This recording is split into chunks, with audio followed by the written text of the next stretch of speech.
viendo a Jesús. Necesitamos ver a Jesús, y también el mundo necesita ver a Jesús. Mi vecino necesita ver a Jesús, pero necesita verlo en mí, en mi testimonio, en mis palabras, en mis hechos. Mi familia necesita ver a Jesús en mí. Mis amigos necesitan ver a Jesús, mis compañeros de la universidad, del trabajo, la gente en la calle, en cualquier lugar. La gente necesita ver a Jesús. Pero para que otros vean a Jesús en nosotros, primero nosotros tenemos que ver a Jesús. Es decir, tener un compañerismo íntimo con Jesús, conocer a Jesús, porque nadie puede dar de lo que no tiene, y nadie puede hablar de lo cual no es testigo, no tiene experiencia. Así que viendo a Jesús significa que los cristianos, sobre todo los cristianos evidentemente, necesitamos vivir en una intimidad constante con Jesucristo, estar recibiendo constantemente de su palabra, de su gracia, de su amor, y permitir que Él también, obviamente, pueda expresarse a través de nosotros, pueda vivir a través de nosotros. Hoy vamos a hablar de viendo a Jesús como el único camino. Jesús es el único camino. Y yo quiero que usted comience pensando en lo siguiente. Me hubiera gustado tener aquí una gran puerta, haber hecho una estructura aquí, que ustedes vieran una puerta aquí. Pero imagínense, ¿cierto? Aquí hay una puerta bien grande, una puerta. Y esa puerta hemos hablado, y la Biblia lo dice, ¿cierto? Que esa puerta es Cristo. De esa puerta para allá, o sea, afuera, según la Biblia, están todas las personas que no son de Cristo, que no han aceptado a Cristo, que no han creído en Cristo, que no han nacido de nuevo, que no han recibido la salvación. ¿Estamos claros? Según la Biblia, están fuera de esa puerta.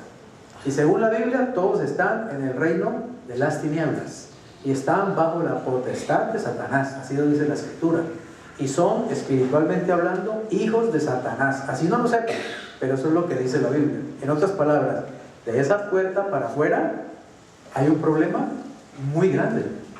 De esa puerta para afuera, todos los que estén afuera están perdidos, van directo a la condenación, están caminando cada día directo hacia el infierno. La mayoría tal vez no lo saben o no lo han creído creer, pero eso es la verdad, eso es lo que la Biblia revela. ¿Entendemos eso? Pero de todas maneras hay una gran puerta, una puerta de salvación, abierta, disponible, para que cualquiera de esas personas simplemente entre. Y la forma como estas personas pueden entrar por esa puerta es sencillamente reconociendo la condición en que están, reconociendo que son pecadores, reconociendo que están en las tinieblas, reconociendo que viven bajo la dirección o potestad del diablo, reconociendo que están condenados, reconociendo que están separados de Dios. En otras palabras, simplemente reconociendo todo lo que Dios dice acerca de ellos, diciendo amén a todo lo que Dios diga acerca de ellos, y tomen una decisión, tomen una actitud, la actitud y la decisión de salir de allí donde están y entrar por esa puerta. Amén. Y Cristo dice, yo soy la puerta. Entonces, cuando una persona que está en esta condición tan terrible reconoce su condición, se arrepiente, es decir, cambia de mentalidad, cambia de actitud, cambia de decisión y cree en Jesucristo, según la Biblia, esa persona ya entró por la puerta que es Cristo, por la puerta de la salvación.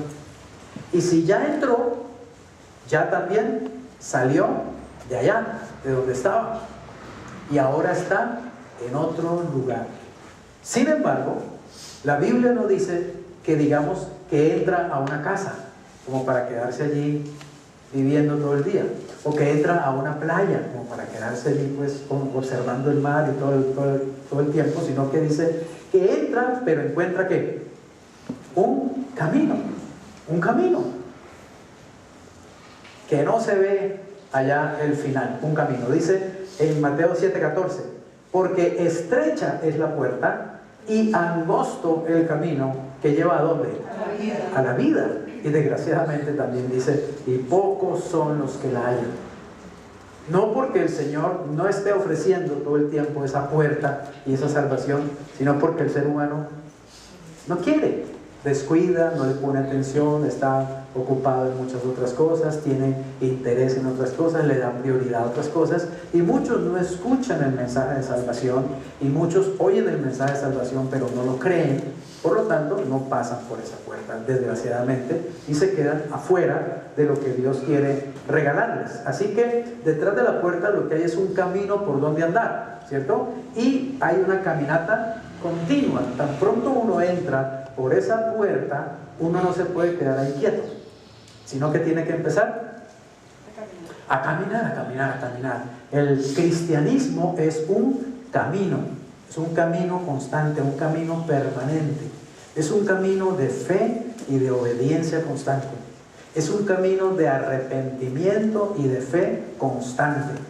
Así como aquí me arrepentí y creí, oiga bien, para entrar, ahora en este camino tengo que seguir arrepintiéndome y creyendo constantemente, constantemente. Muchas personas creen que los únicos que se tienen que arrepentir son los no salvos, los no cristianos. No, los cristianos también nos tenemos que arrepentir constantemente, todo el tiempo. Es decir, también tenemos nosotros que reconocer que aunque ya pasamos por esa puerta, ¿está claro? Y aunque ya estamos dentro de la salvación, y aunque ya vamos por ese camino directo al cielo, nosotros también fallamos mientras vamos caminando. Y por eso también tenemos que constantemente arrepentirnos, o sea, reconocer que fallamos, reconocer que pecamos, arrepentirnos, pedir perdón y seguir confiando en el Señor. Amén.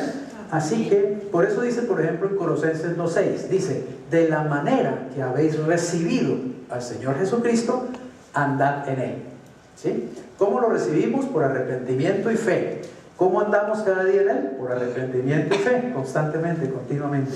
Una de las cosas que más me gustó desde mis primeros, digamos, días en el cristianismo, cuando alguien un líder empezó a enseñarme la palabra de Dios, una de las cosas que más me gustó fue que él me dijo, mira Freddy, Cristo está en tu vida y nunca más se va a salir de tu vida, jamás te va a salir, nunca te va a dejar, nunca te va a abandonar, siempre va a estar allí para animarte, para consolarte, para perdonarte, también para corregirte, para disciplinarte, pero siempre va a estar ahí, ¿amén? Siempre va a estar en tu vida. Y el día que tú te caigas, porque fallas, porque pecas, porque eres una persona débil, porque tienes debilidades, porque tienes una naturaleza pecaminosa, porque tienes un enemigo que te tienta, porque vives en medio de un mundo que te ofrece una cantidad de tentaciones también, el día que tú te caigas, lo importante, me dijo, lo importante no es que te quedes ahí llorando, ¿está claro? Sobre la leche derramada. Lo importante no es que te quedes allí tendido, lo importante es que te pares rapidito, pidas perdón al Señor, le confieses tu pecado, te arrepientas, le pidas perdón al Señor y restablezcas esa comunión con el Señor y sigas ¿qué? Caminando. Ese concepto me encantó. Dije, uy, qué bueno, porque eso me da esperanza, ¿cierto? Porque eso, digamos, me enseña entonces cómo es que yo puedo mantenerme en el camino. Me he mantenido más de 40 años en el camino, constantemente. ¿Usted cree que no he fallado en ese camino? Claro que he fallado. ¿Usted cree que no he pecado en ese camino? Claro que he pecado. ¿Usted cree que no he tenido que llorar, arrepentirme, avergonzarme delante del Señor? Claro que sí. Pero el secreto es que no me he quedado allí, sino que me he parado. ¿Ven? Y sigo. Así dice Pablo. Pablo dice, olvidando ciertamente lo que está atrás, ¿cierto? Yo prosigo hacia la meta, prosigo hacia el blanco, al supremo llamamiento en Cristo Jesús. Pablo comparó la vida cristiana también con una carrera en la que estamos todos los cristianos comprometidos, pero no es una carrera de 100 metros, ya acabó, sino es una carrera de maratón. Una carrera de esas olímpicas y también con obstáculos, ¿no? Hay pozos y hay que saltar cosas. ¿Y ha visto en las olimpiadas esas carreras de obstáculos?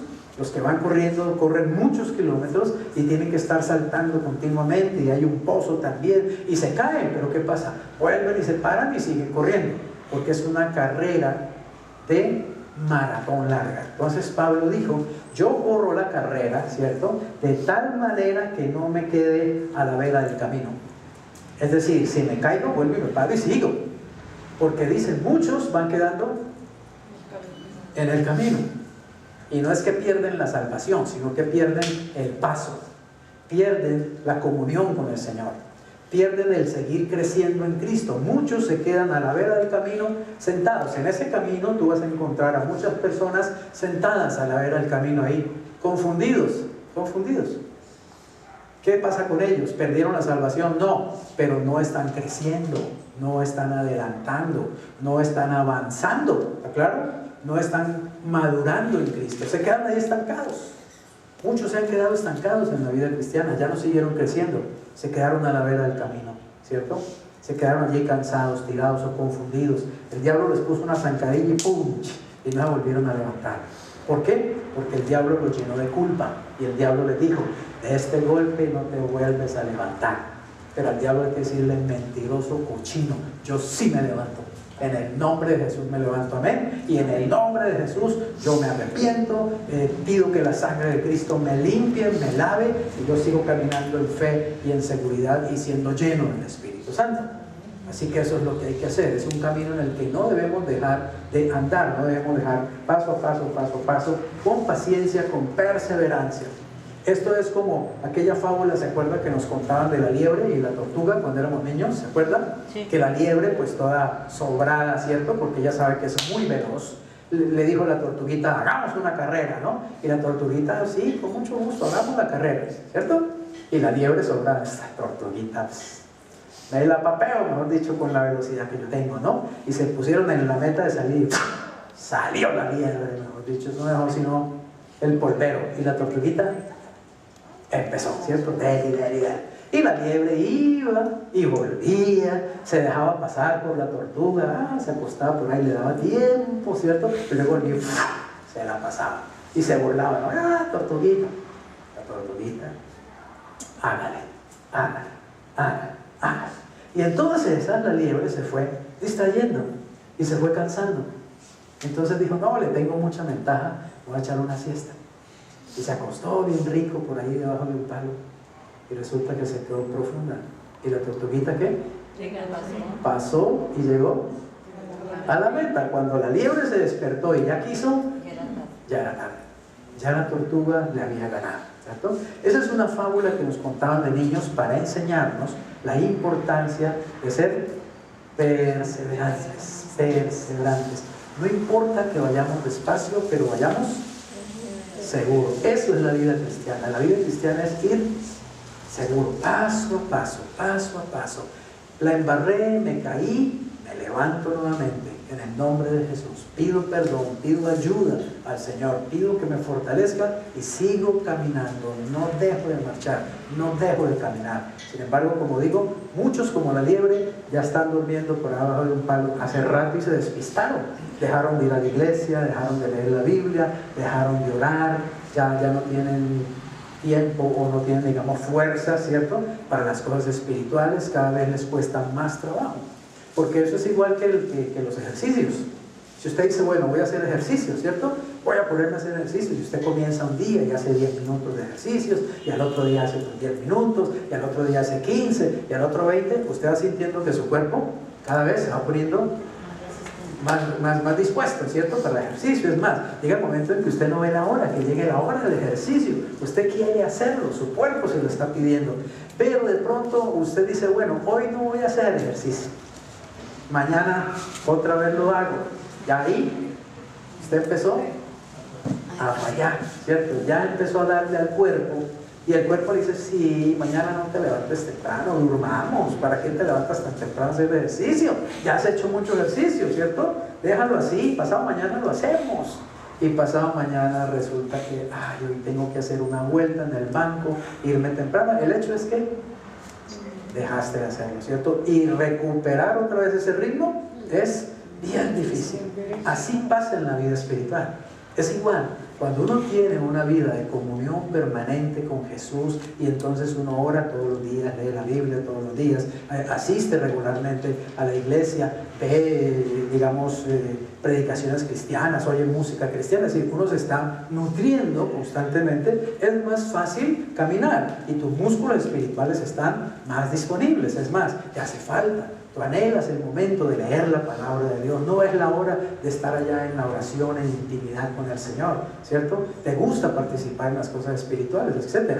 Porque estás recibiendo alimento espiritual. Pero si tú dejas de hacerlo, hoy no voy a leer la Biblia, la leo mañana, mañana no, mejor otro día, y así, cuando menos piensas, estás frío o estás tibio. Es decir, ya no sientes ese mismo anhelo de leer la palabra de Dios, ya no sientes ese mismo anhelo de orar, de ir a la iglesia. No, voy una vez al mes y con eso es suficiente, ¿sí? Además, como el pastor pone las predicaciones ahí en YouTube, pues ahí las veo, y tal cosa y tal otra, ¿no? Y te vas llenando de excusas y todo esto, y te vas enfriando, sencillamente. Cuando menos piensas, tus músculos ya, espirituales digo, ya no reaccionan igual.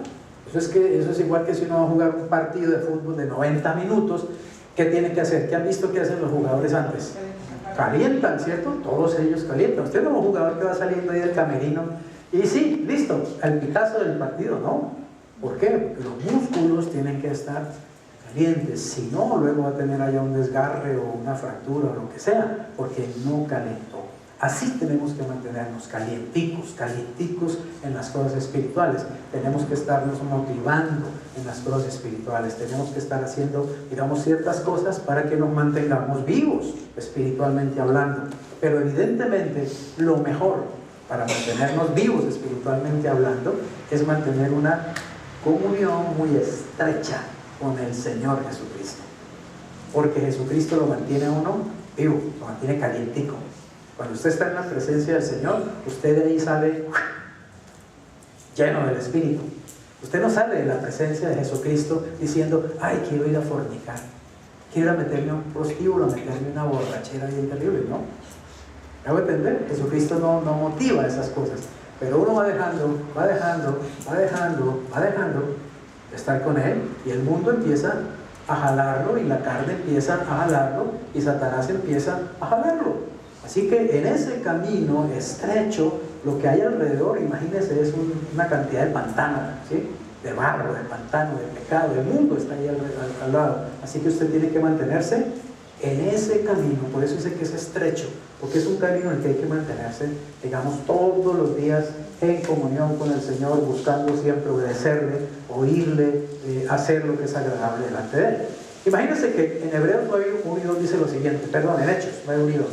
Saulo, respirando amenazas y muerte contra los discípulos del Señor, vino al sumo sacerdote y le pidió cartas para las sinagogas de Damasco, a fin de que se hallase algunos hombres o mujeres ¿de qué?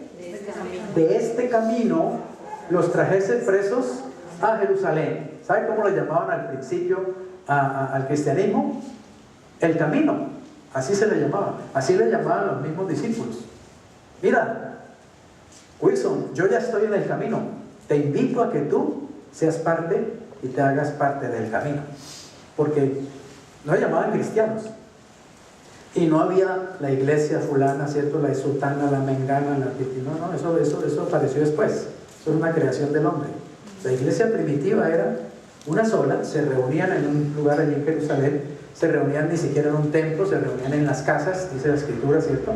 Y ellos no tenían un letrero, iglesia del Señor Jesucristo, lo que sea, simplemente ellos se llamaban de los del camino. Entonces la gente decía, sí, ya Andrés es de aquellos del camino, los del camino. Usted va a encontrar, por ejemplo, esa expresión en Hechos 19, la va a encontrar 2 veces. En Hechos 22 la va a encontrar 1 vez. Y en Hechos 24 la va a encontrar 2 veces. Los del camino al camino. A los cristianos se nos empezó a llamar cristianos, fue porque los paganos nos pusieron el nombre de cristianos. Los cristianos no se pusieron el nombre. Ellos dijeron, no se reunieron los apóstoles y dijeron, bueno, ¿y cómo nos vamos a llamar? Bueno, llamémonos los cristianos, ¿no? Fue la gente pagana la que empezó a llamarlos los cristianos.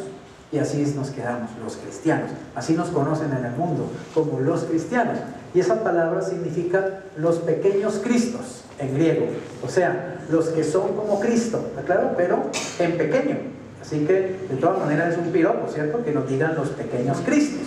Es una palabra bonita, así nos ven. Pero la pregunta es, ¿estará viendo la gente hoy día a Cristo en nosotros los cristianos?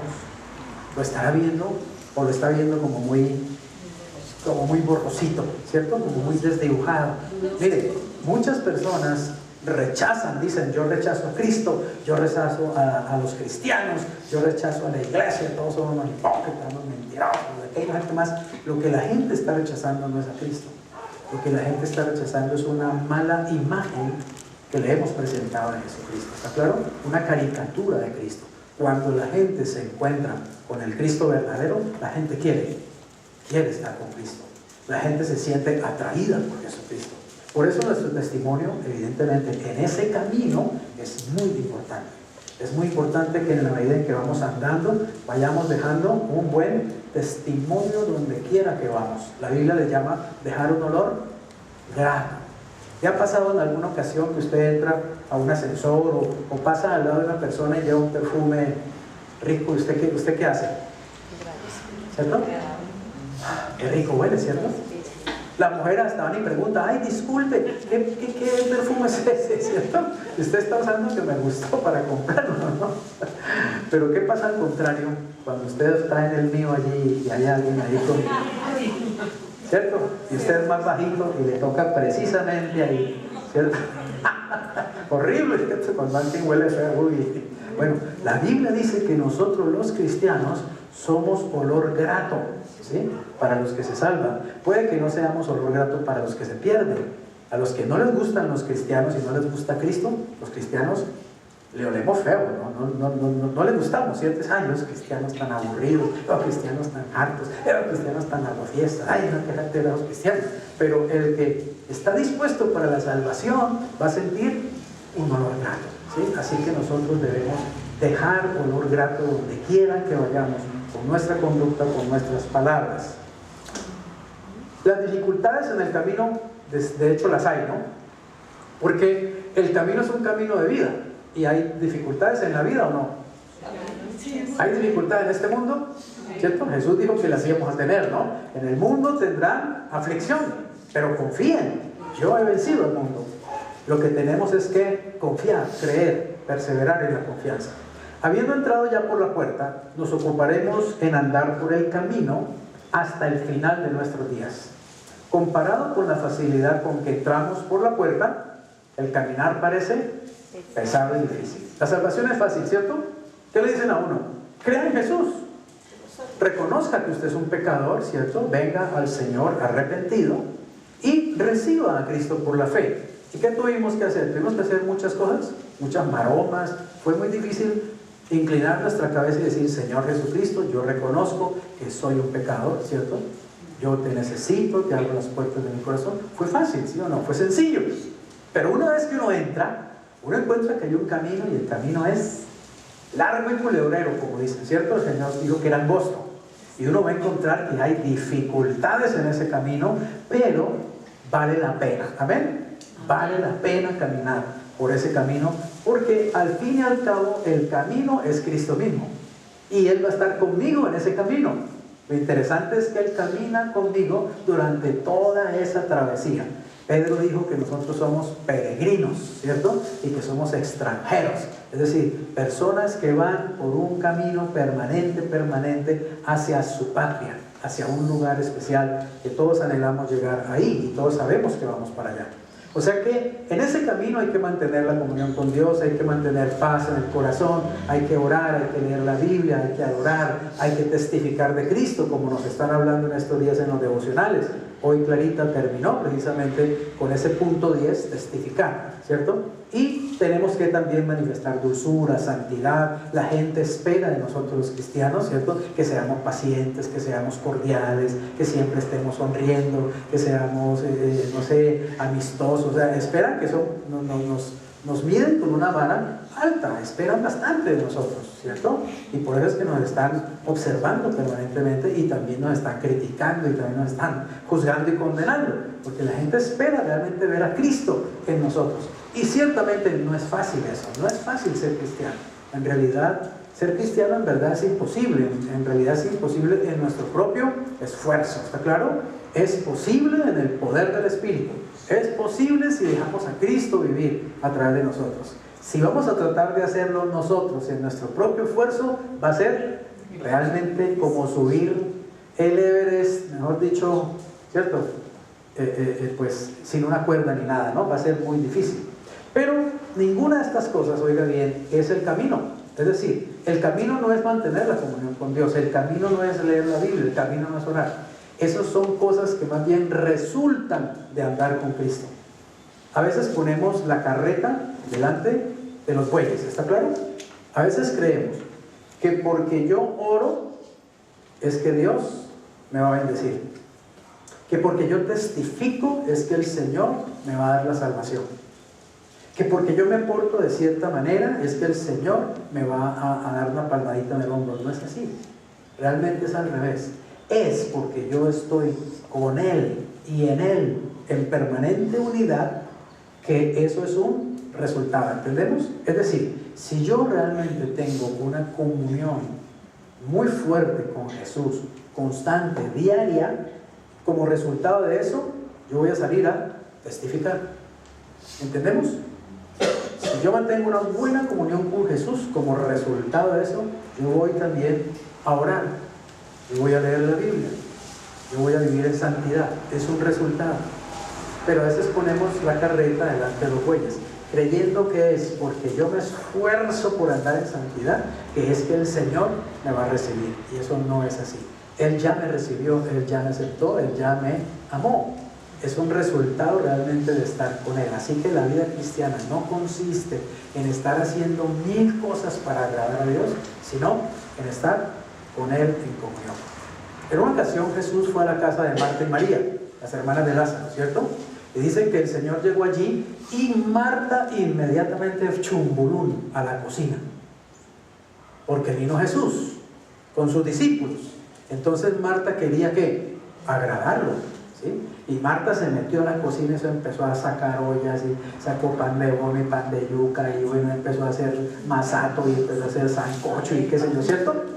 Y como y arepas y de todo, que ella quería darle muchas cosas a Jesús. Y además Jesús no andaba solo, andaba con una bandola como de 12 imagínense. Entonces esa mujer pues se agarró a hacer un banquete. Pero María simplemente lo había ya sentado en la sala y María se fue y chumbulú, se puso a los pies de Jesús ahí a mirarlo y a escucharlo, embebida y escuchando a Jesús.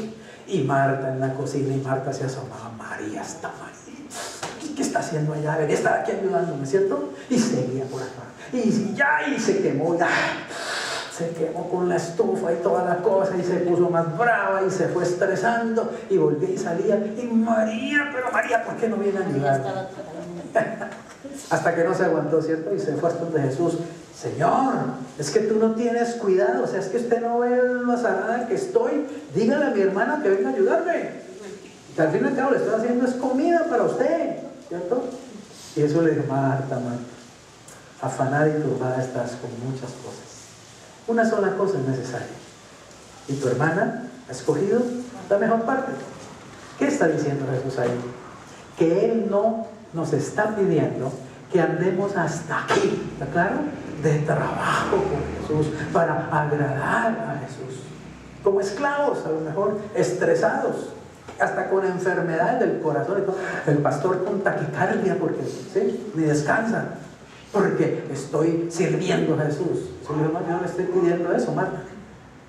María escogió la mejor parte. ¿Cuál es la parte? Estar a mis pies, estar conmigo, escuchar mi palabra, recibir, estar en comunión conmigo. Eso es lo que yo quiero que ustedes hagan. Amén. Así que Dios no es un Dios que como algunos que ya se inventaron el 11º mandamiento, ¿sí? No te divertirás, ¿sí? Entonces creen que Dios es un Dios que está allá en el cielo. Yo que no está evangelizando, yo que usted no está orando hasta las 5 de la mañana, yo que no me hace ayunos de 40 días, Pilar, ¿qué pasa? A ver, ¿qué sucede? ¿Sí? Que Dios es un Dios así. Fernando, ¿te estás divirtiendo? Y Fernando dice: sí, Señor, le estoy pasando riquísimo. Deje de divertirse y vaya a hacer las cosas que tiene que hacer, que no sé qué, ¿cierto? Vaya a hablar a los árabes de mí, porque creen que ese es el Dios y lo sirven de esa manera, ¿está claro? Y viven todo el tiempo con una conciencia de esclavitud y de miedo y de ley y de Sinaí, porque han concebido a un Dios que es un patrón, ¿cierto? Es el patrón. No, Dios es mi papá, es mi padre, me ama, quiere que yo realmente disfrute quiere que yo realmente sea feliz, quiere que yo realmente sea libre. Pero oigan bien, Él espera, ¿está claro? Él espera que como fruto de ese amor, entonces nosotros lo sirvamos. ¿Entendemos eso? Amén. Espera que lo sirvamos. El servicio es un resultado simplemente que se da también en el camino cuando uno aprende a andar en comunión con Jesús. Él es el camino mismo, Él es la puerta, Él es todo en realidad, y Él es a quien yo necesito, o con el que necesito estar unido permanentemente. Por eso Él dice: permaneced en mí y que mis palabras permanezcan en vosotros. Él dice: y cuando ustedes permanezcan en mí y mis palabras permanezcan en ustedes, pidan todo lo que quieran. Dice que yo se los doy. Es increíble. Y les dice: ya no los llamo siervos a ustedes, los llamo amigos. Él no nos ve como esclavos, Él no nos ve como digamos, como unos robots que tenemos que estar todo el tiempo buscando agradarlo. ¿Está claro?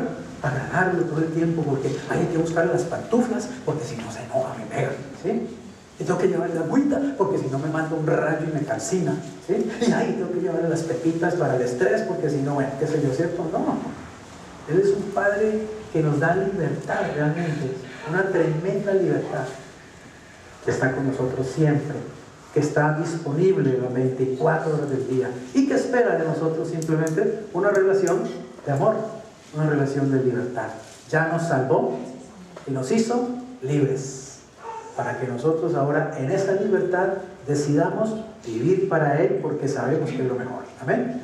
Porque sabemos que es lo que nos conviene realmente, porque no hay nada como vivir para el Señor, pero no vivir bajo una, digamos, una espada de Damocles, bajo una permanente, ¿qué diríamos? Permanente persecución o permanente opresión. No. El que oprime es el diablo, recuerden, no es el Espíritu Santo. Si usted de pronto está oyendo una vocecita que le dice: mira, debes servir a Dios, pero debe hacerlo ya, no lo pienses 2 veces. ¿Qué hubo? Anda, levántate, muévete. No es el Espíritu Santo. El Espíritu Santo no empuja, el Espíritu Santo no amenaza, el Espíritu Santo no oprime, el Espíritu Santo guía.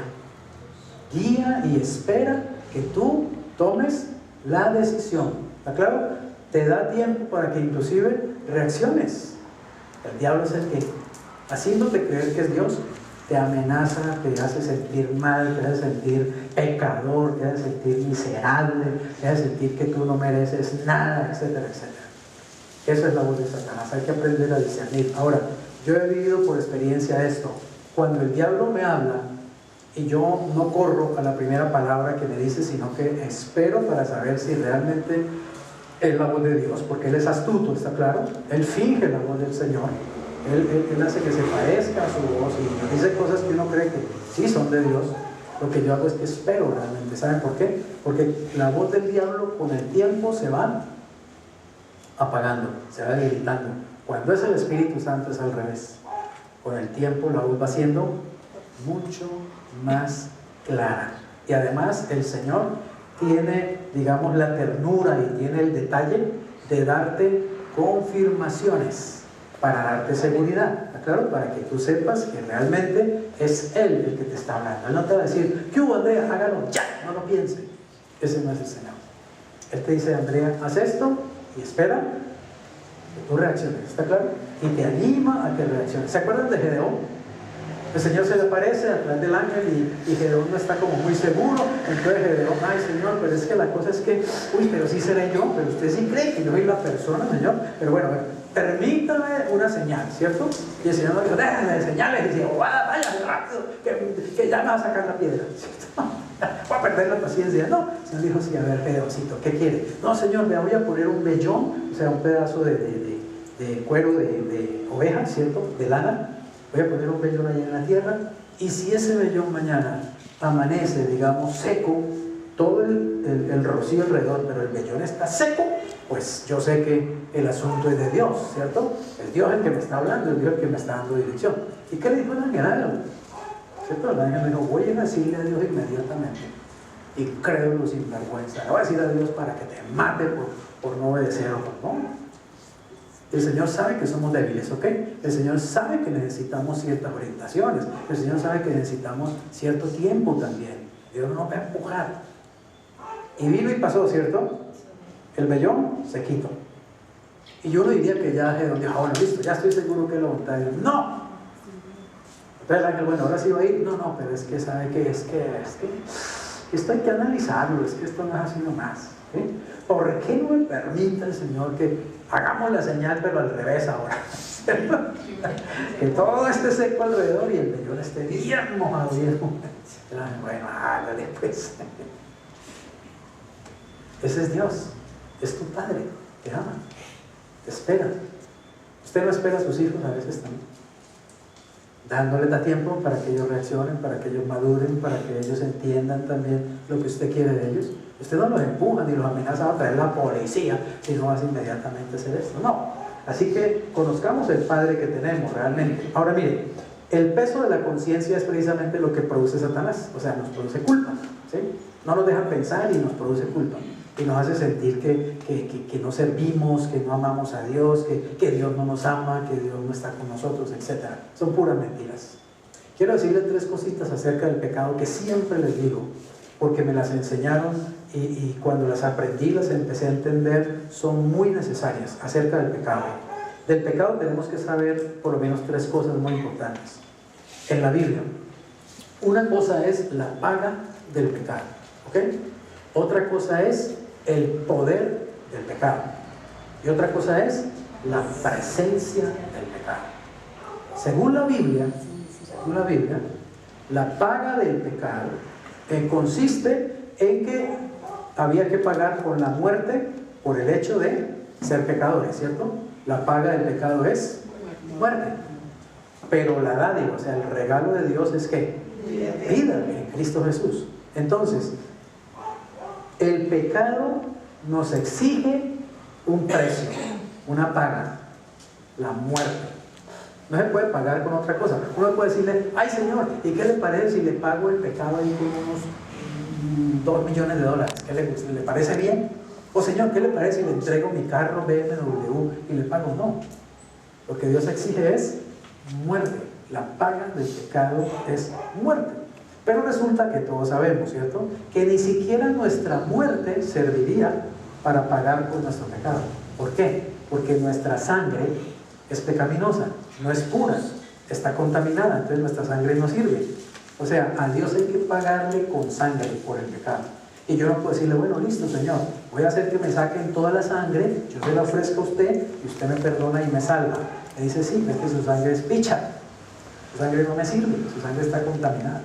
Necesito que sea sangre pura, sangre sin pecado. Y sabemos que el único que tiene ese tipo de sangre se llama Jesucristo. Entonces, ¿qué hizo Jesucristo? Él entregó su sangre para pagar por nuestro pecado. O sea que, oiga bien, en cuanto a la paga del pecado, el asunto ya está solucionado, ya fue pagado. Yo no tengo que en este camino andarle pagando a Dios, ¿sí? Muchos piensan eso, muchos viven así, creyendo que yo tengo que hacer algo todavía para pagarle a Dios. ¿Pagarle qué? Si ya está pagado. Yo lo que tengo que andar es dándole gracias a Dios porque ya Cristo pagó por mí. Otros andan esforzándose para que Dios me ame. Si ya Dios me ama, yo no tengo que esforzarme para que Dios me ame. ¿Entiendes eso? Yo no tengo que buscar el amor de Dios. Señor, por favor, dame un poquitico de tu amor. Ámame, Señor, mira, voy a entregar este mercadito aquí para que tú me ames un poquito más. Y mañana voy a visitar unos presos a llevarle ropa para que tú me ames un poquito más. No tenemos que estar pidiendo el amor de Dios a cuentagotas. Ya tenemos el amor de Dios, ya entregó a su Hijo por nosotros. Amén. Yo lo que tengo que hacer es decirle, Señor, como tú ya me amas, yo en gratitud voy a visitar unos presos y les voy a llevar ropa. Amén. O en gratitud yo voy a llevarle mercado a estas personas que lo necesitan. Pero yo no estoy comprando a Dios, ni estoy comprando la salvación a cuotas. Muchos creen que están comprando la salvación a cuotas, que tienen que ir pagando a cuotas para irle pagando a Dios. Ya está pagado. Ya está completamente pagado, absolutamente pagado. O sea que, oiga bien, en cuanto a la paga del pecado, es asunto pasado, ya fue pagado. Pero hay otro asunto, el poder del pecado. El pecado todavía tiene poder sobre mí.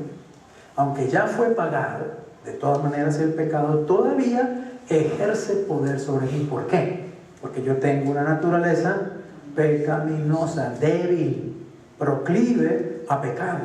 Entonces el pecado va a aprovechar eso y va a querer llevarme a pecar. Ese es el poder del pecado.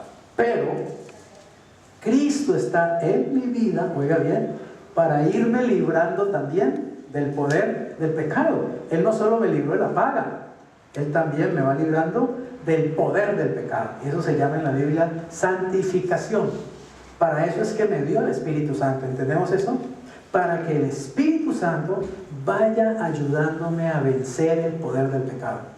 Para que el Espíritu Santo vaya debilitando el poder del pecado en mí. ¿Está claro? Entonces, cada vez yo voy siendo una persona más libre, porque el pecado va dejando de tener poder sobre mí a la vez que el Espíritu Santo va teniendo más poder, más influencia, más, digamos, dirección. Por eso, ¿cierto? Por eso es que usted ya hay ciertos pecados que ya dejó de, ¿cierto?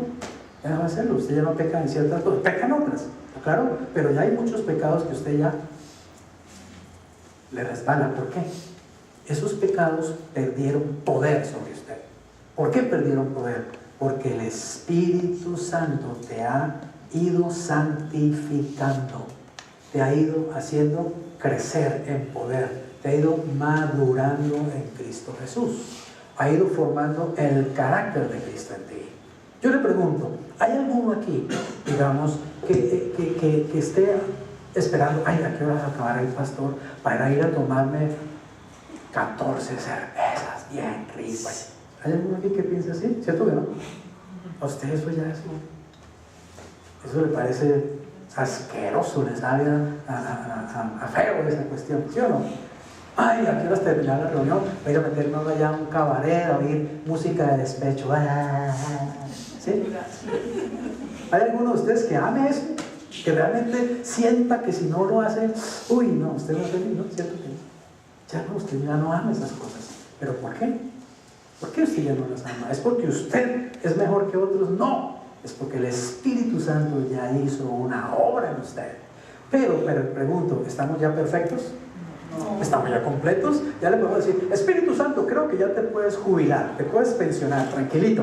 Vuélvete al cielo, que ya yo de aquí en adelante camino fresco, que ya no tengo nada más, ¿no es cierto? Lo necesitamos, todo el tiempo lo necesitamos. Todo el tiempo estamos necesitando al Señor. Ya dejamos de bailar, dejamos de tomar, dejamos de fornicar, dejamos de adulterar, pero de pronto no hemos dejado de chismear, ¿cierto? ¡Ay, pero qué difícil, Señor! Es que eso sí me cuesta un trabajo. Pero no hemos dejado de juzgar a otros. Somos muy rápidos, papá, inmediatamente juzgar, ¿sí? O tenemos problemas con malos pensamientos, se nos llena la mente de malos pensamientos y estamos luchando con eso. Todavía necesitamos una obra de santificación y por eso estamos todavía caminando. ¿Por dónde nos han llevado al cielo todavía? Si ya estuviéramos limpiecitos y perfectos, seguro que el Señor nos lleva, pero todavía no. Tenemos que todavía caminar, ¿ven? Tenemos mucho que aprender. Así que la paga del pecado es tiempo pasado. El poder del pecado es tiempo presente. Todavía estoy luchando con el poder del pecado en mi vida. Pero también está la presencia del pecado. ¿Por qué el pecado ejerce poder en nosotros todavía? Porque está dentro de nosotros. Todavía está presente.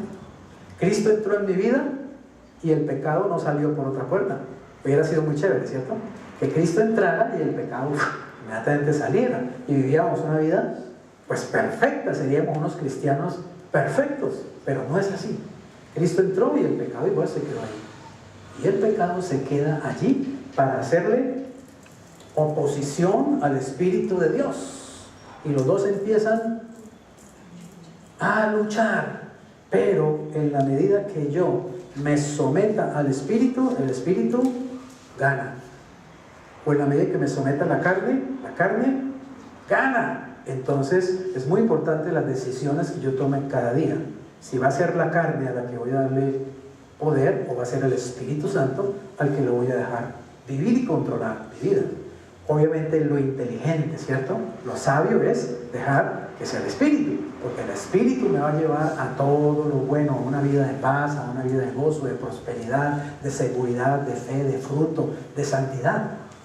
En cambio la carne me va a llevar a una vida de problemas, de desgracia, de preocupaciones, de enfermedades, de la embarré y de culpa, y etcétera, etcétera.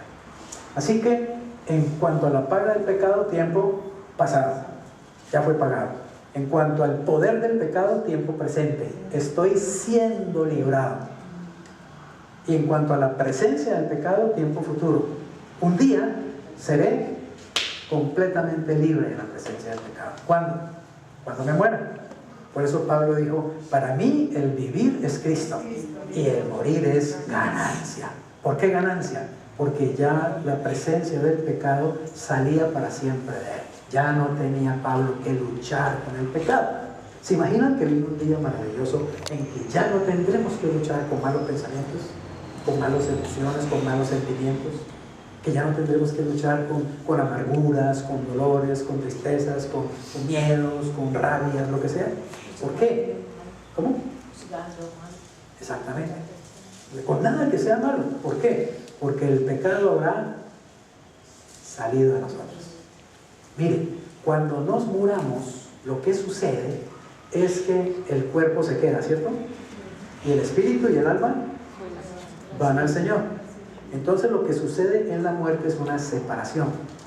Y resulta que el pecado se queda pegado al cuerpo.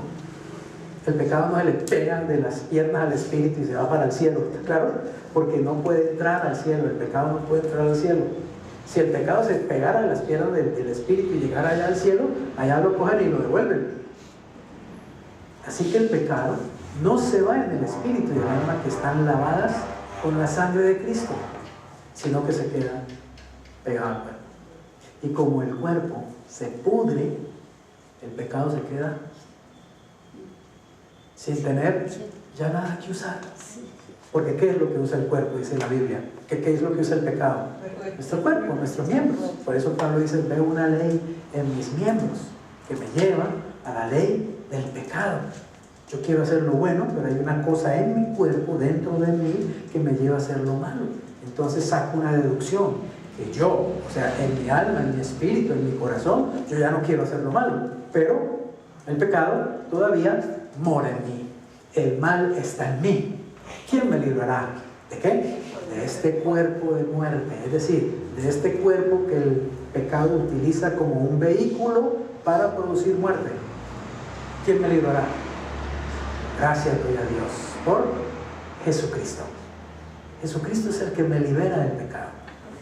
Entonces, cuando el pecado me esté atacando y esté ejerciendo poder sobre mí, oigan bien, lo que yo naturalmente estoy intentado hacer es, voy a ayunar más, ¿sí? Voy a leer más la Biblia, a ver si no tengo malos pensamientos. Eso no sirve.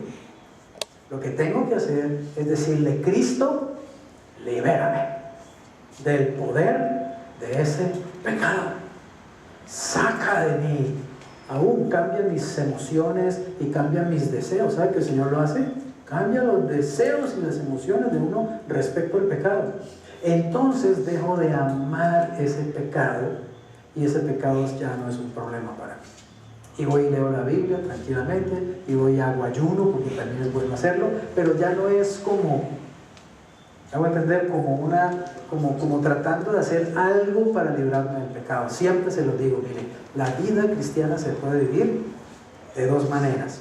Una es equivocada y la otra es la bíblica, la correcta. La manera equivocada de vivir la vida cristiana es vivir luchando contra el pecado, luchando contra el diablo, luchando contra el mundo, luchando contra la carne, luchando contra mis malos deseos, mis malos pensamientos, mis malos hábitos, mis malas costumbres, luchando por despegarme de ellas para poderme acercar a Cristo. ¿Está claro? Esa es la manera equivocada de vivir la vida cristiana. Y la gran mayoría de los cristianos viven de esa manera equivocada.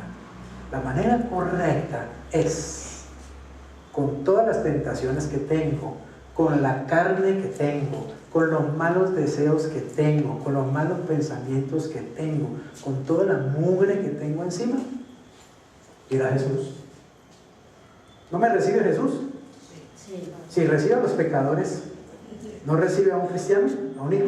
Eso es lo que tengo que hacer, ¿entiendes eso? Ir a Jesús como soy, como estoy. ¿Para qué?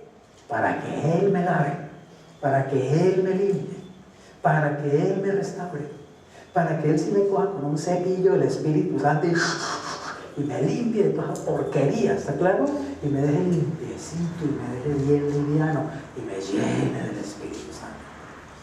Entonces yo camino en santidad, yo camino en limpieza y no es mi esfuerzo, aquí es mi esfuerzo, ¿está claro? Aquí me despega un pecado y se me pegan 4 más y yo luche y por el otro lado Satanás, y te vas Satanás, y te tienes que ir Satanás, y Satanás, y Satanás, y Satanás, y todos los días reprendiendo a Satanás y a toda hora reprendiendo a Satanás.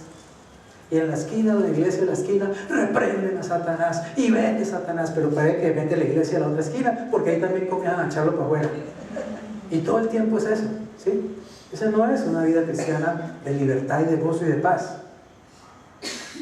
Yo no tengo que andar pendiente de Satanás. Yo ando pendiente es de Jesucristo, el Señor. Y cuando estoy pendiente de Él, lo adoro a Él, lo veo a Él, lo siento a Él, lo abrazo a Él, me extasío con Él, Satanás me importa un pepino. Ni siquiera lo miro, ni siquiera lo considero.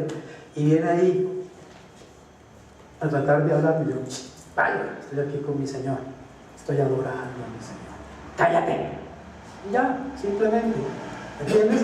Pero vivir aquí, tratando de hacer las cosas por mí mismo, porque muchos piensan esto, oiga, yo tengo que deshacerme de todo esto para ser santo, y entonces ahí sí me puedo acercar a Dios. Nunca te vas a poder acercar a Dios. Nunca el pecado del mundo, Satanás, la carne, nunca te van a soltar. Tienes que ir a Jesús para que Él te haga santo. Y entonces caminas en santidad, en gozo, en paz, en libertad. Esta es una santidad que yo produzco, y por eso me vuelvo religioso, me vuelvo legalista, me vuelvo requeñequero, lleno de miles de normas y de leyes.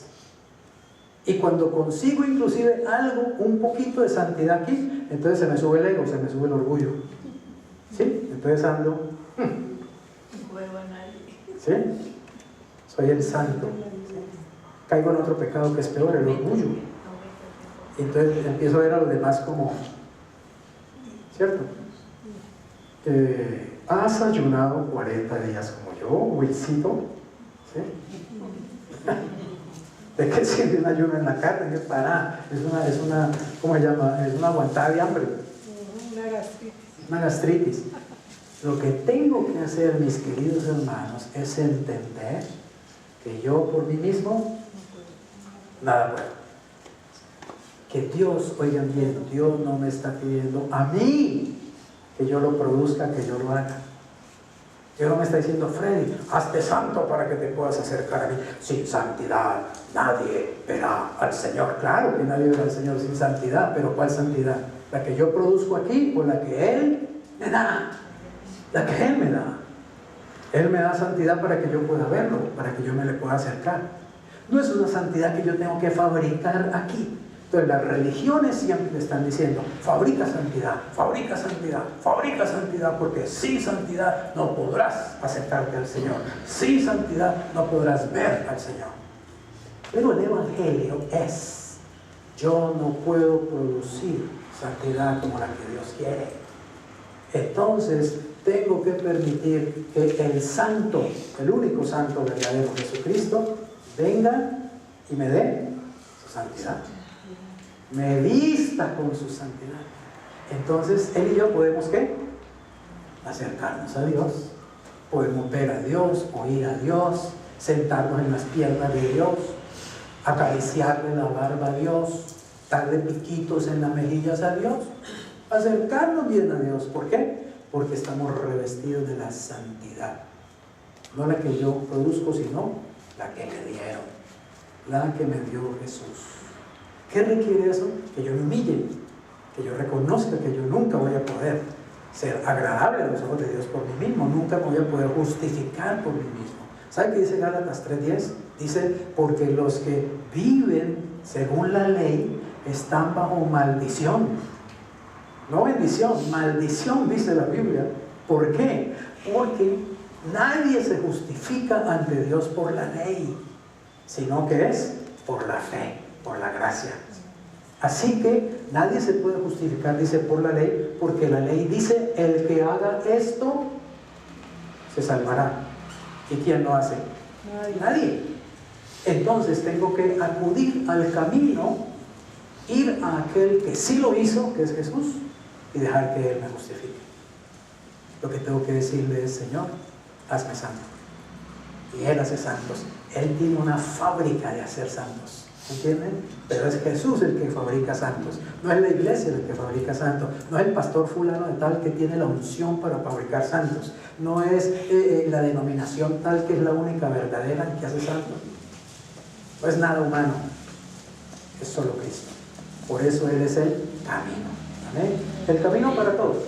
También para la santidad. Bueno, voy más rápido ahora. Miren. El único camino entonces, ¿qué es? Que el camino es un camino de sangre. Primero que todo, Hebreos 10, 19, 22. Así que, hermanos, teniendo libertad para entrar en el lugar santísimo. ¿Por qué tenemos libertad para entrar en el lugar santísimo? Porque ya somos santos. ¿Amén? Pero es una santidad que nos dio Jesús. Por la sangre de Jesucristo, por el camino nuevo y vivo que Él nos abrió a través del velo, esto es de su carne, o sea, su cuerpo, y teniendo un gran sacerdote, que es Cristo mismo, ¿cierto?, en la casa de Dios, acerquémonos con corazón sincero. ¿En plena qué? ¿Plena qué? Certidumbre de fe. Certidumbre de fe. Si usted todavía tiene dudas de si puede entrar a la presencia de Dios o no, es porque no conoce el Evangelio entonces. Pero si usted ya conoce el Evangelio, usted tiene que saber que usted ya tiene libertad para entrar en el lugar santísimo. Y que esa libertad se la dio la sangre de Cristo, no sus obras, no su legalismo, no su religión, sino la sangre de Cristo. Así que si usted conoce eso, usted entra tranquilo por la sangre de Cristo. ¿Y qué hace? Se acerca, mire, se acerca con corazón sincero, en plena certidumbre de fe, purificados los corazones de mala conciencia y lavados los cuerpos con agua pura. ¿Por qué purificados los corazones? Porque yo me purifiqué, ¿sí? Porque yo hice, yo dije, no, Señor, yo me voy a purificar, yo me voy a dedicar, no voy a ver más televisión para tener una mente pura, ¿cierto? Es más, cuando salga a la calle, vamos a poner una cosa así, los caballos, para no mirar las mujeres, ¿sí? Sí. Pero resulta que caigo en la tentación y pasa una y ¡ole! ¿Cierto? Porque en la carne no puede. A mí mi líder, siendo un joven, mi líder me dijo, mira, el problema está en la segunda mirada. Mira solo una vez, la segunda ya estás en problemas. Mira solo una vez. Me enseñaron así. Entonces, es más, también me enseñaron, mira a las mujeres, míralas a los ojos, ¿sí? Cuando tú veas que por ahí por la acera viene una minifalda ya bien terrible, ¿cierto? Y un escote, pues que, mejor dicho, mírala a los ojos, no bajes la mirada. Y yo aprendí a hacer eso. Entonces la miraba a los ojos y listo y seguía, ¿sí? Pero no faltaba hacer la tentación, ¿cierto? Entonces me decía mi líder, ahí ya la embarró, ¿cierto? Ahí ya perdió, ahí ya le toca confesar pecado, arrepentirse, pedirle al Señor, digamos, fortaleza. Pero miren, con los años, como digo, como el poder del pecado va bajando, y el poder del Señor y la pureza del Señor, ¿ustedes creen que el Señor Jesucristo, bueno, claro que en el tiempo de Él sería muy difícil, ¿cierto? Porque las mujeres pues usaban túnicas y todo eso, ¿no? Pero también había prostitutas, ¿cierto? Vestidas pues todas sugestivas y todo. ¿Usted cree que el Señor Jesucristo, si veía a una prostituta ahí mal vestida, el Señor Jesucristo tenía problemas? El Señor Jesucristo decía, no debo mirar, ¿sí? No. Jesucristo la miraba y él tenía tanta pureza y tanto amor, ¿cierto? Tanto amor que él podía verla como su hermana, como su hija, como su amiga. ¿Entienden eso? Así que el Señor no tenía, digamos, que hacer una cantidad de cosas que nosotros sí tenemos a veces, o sea, legalismos y cosas, porque pues peleamos con el pecado, pero peleamos con las armas equivocadas, no peleamos en el espíritu. También es un camino de arrepentimiento, este camino, ¿cierto? ¿Por qué? Porque tenemos que constantemente, ya les decía, constantemente tenemos que estar reconociendo nuestra falta, nuestra falla, nuestro pecado. Tenemos que estarnos constantemente arrepintiendo delante del Señor, reconociendo, humillándonos, recibiendo libertad, perdón, limpieza, llenura del Espíritu y siguiendo. Si confesamos nuestros pecados, Él es fiel y justo para perdonar nuestros pecados y limpiarnos de toda maldad. Así que es un camino en el que yo me voy a caer, pero no necesariamente me tengo que quedar allí acostado o derrotado. Es también el camino de la verdad y la vida, porque el Señor lo dijo, ¿no? Yo soy el camino, pero no solamente dijo el camino, sino que dijo también, yo soy la verdad y soy la vida. Nadie viene al Padre si no es por mí. Es como que el Señor está diciendo, miren, yo soy el camino, pero ese camino es también un camino de verdad y es un camino que lleva a la vida eterna. Como es un camino de verdad, y yo no estoy solo en ese camino, y eso es lo mejor, ¿cierto? Eso es lo que me enseñaron, digo, de niño cristiano, o sea, cuando era un bebé cristiano, tú no estás solo en ese camino. Si te caes, ahí está Jesús, para perdonarte, para limpiarte, para levantarte, para fortalecerte y para decirte, sigue. Uno no va solo en ese camino, Jesús va conmigo. Entonces, Jesús no solo es la puerta, Jesús es el camino, pero también es el que camina conmigo, amén, dentro de mí. Así que Él es la luz. Y en ese camino Él va a siempre estar alumbrando el camino para que yo pueda caminar por la senda correcta. Y si en algún momento me desvío y me voy a la oscuridad o al pantano, tengo la opción de pedir auxilio, arrepentirme, y el Señor me saca y me pone otra vez en el camino y dele para adelante. ¿Está claro? Así que es un camino seguro también en el que yo voy a andar con el Señor. Él es la vida y Él es la luz para mí, Él es la verdad. Es un camino de santidad, ya lo hemos hablado, ¿cierto? Por Él están ustedes, dice, en Cristo Jesús, el cual nos ha sido hecho por Dios. Oigan, Cristo el que es el que nos es hecho por Dios. ¿Qué es hecho para nosotros? Sabiduría, justificación, santificación y redención. Es decir, necesito sabiduría, Cristo es mi sabiduría. Necesito justicia, justificación, vida limpia, vida de obediencia, Cristo es mi justicia. Necesito santidad, caminar en santidad, en limpieza, Cristo es el que me santifica.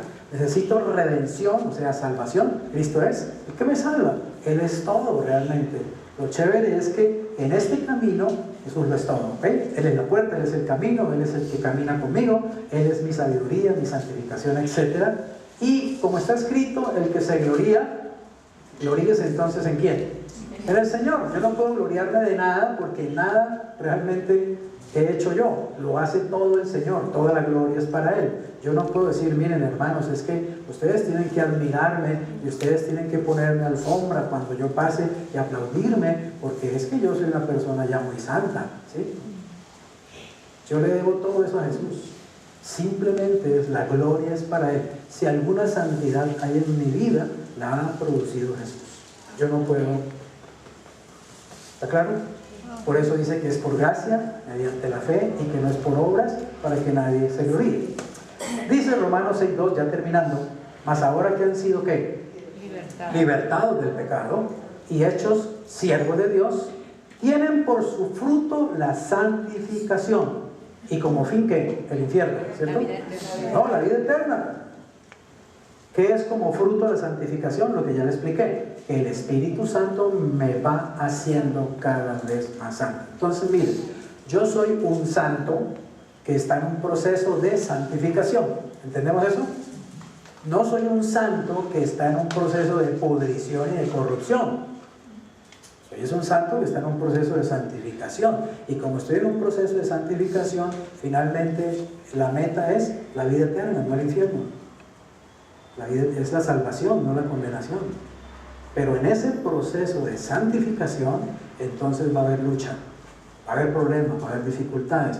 pero eso es lo que me va a hacer ¿qué? Crecer, madurar. Eso es lo que me va a hacer un cristiano más firme, más seguro, con más autoridad. Porque la paga del pecado es muerte, mas la dádiva, el regalo de Dios, es vida eterna en Cristo Jesús, Señor nuestro. ¿Cuál es el camino equivocado entonces? Ya lo entendimos, ¿cierto? El camino equivocado es estar tratando de luchar contra todos mis enemigos, vencerlos y poderme acercar a Dios. Es el camino equivocado. El camino del legalismo, de la religiosidad, del esfuerzo humano, de andar en la carne.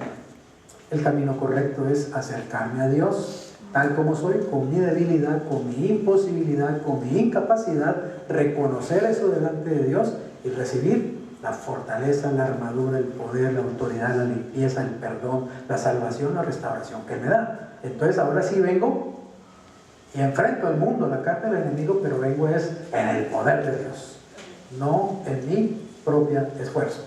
Ese es el camino equivocado. Conclusión: el camino de la fe en Cristo y de su gracia es el único camino seguro para el creyente. El camino de las obras, la justicia propia y los méritos humanos ¿es qué? Es solo un engaño. Así están engañados todas aquellas personas en aquellas religiones que les han dicho que es por las obras que ellos hagan que van a lograr algo. Y están engañados los cristianos, que habiendo sido ya salvos, no se han apropiado por fe de su salvación, sino que creen que todavía tienen que cada día ganarse esa salvación, o ganarse ese perdón, o ganarse ese amor, o ganarse la vida eterna. Y la están pagando por cuotas, haciendo cositas para agradar a Dios, cuando no han entendido que ya en Cristo lo recibieron todo, y es por gracia. Y es por fe, es creyéndolo. Déjeme decirle una cosa: si usted comienza a creerlo, de verdad creerlo, que usted es santo, porque el Espíritu Santo está en usted y lo santifica, y usted lo declara: yo soy santo, yo soy santo, yo soy santo, el Señor comienza a producir santidad. Y cuando usted menos se dé cuenta, usted encuentra que tiene una autoridad y un poder contra el pecado que usted antes no se había dado cuenta, no había conocido. Si usted comienza a decir: yo soy justo por la gracia de Dios, soy justo, soy un justo según la palabra de Dios, usted comienza a caminar como una persona justa, realmente, y a comportarse como una persona justa, sin tener que ser hipócrita, sino de la manera más, digamos, natural. Porque, oiga bien, el fruto, Gálatas 5, 22, 23, no dice el fruto de la religiosidad, el fruto del legalismo, el fruto del esfuerzo humano, el fruto de la santidad fabricada por el hombre no, dice el fruto del Espíritu. Es amor, gozo, paz, paciencia, benignidad, bondad, fe, mansedumbre y templanza. ¿Entiende eso? Es el fruto del Espíritu. No lo produzco yo, lo produce Él. Pero yo tengo que creer. Entonces usted comienza a decir, ya para concluir, usted comienza a decir cada día: en el nombre de Jesús, por mi fe en Él y por la gracia de Dios, yo creo y declaro que el Espíritu Santo que está en mí, hoy, en este día, produce amor, gozo, paz, paciencia, benignidad, bondad, fe, mansedumbre, templanza. Sin que yo haga el mínimo esfuerzo para eso, porque no es producto mío, es producto del que vive en mí, porque ya no vivo yo, vive Cristo. ¿Y sabes qué pasa? El amor comienza a brotar, la paz comienza a brotar, el gozo comienza a brotar, la benignidad comienza a brotar, y eso es gracia. Gracia, eso es gracia. Amén. No es mi esfuerzo, es Dios, y yo tengo que creer que Él lo hace. Créalo, declárelo, vívalo, y usted lo verá como una realidad en su vida. Lo verá. Y eso mismo aplíquelo a cualquier otro aspecto de los principios de la palabra de Dios. Vamos a ponernos en pie y quisiera que declaremos esto para